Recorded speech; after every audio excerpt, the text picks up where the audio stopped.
Step 1. Open the box. Take out the product and lay out the parts. Step 2. Insert the rivet nut into the original vehicle's hole.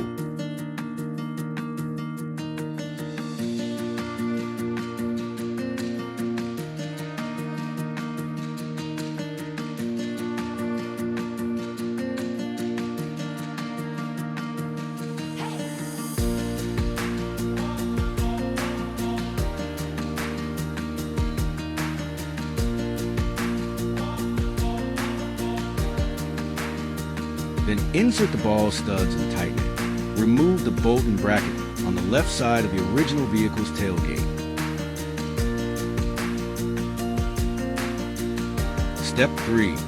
Place the washer on the bolt. Pass it through the hole of the bracket and secure it tightly with a nut. Step 4.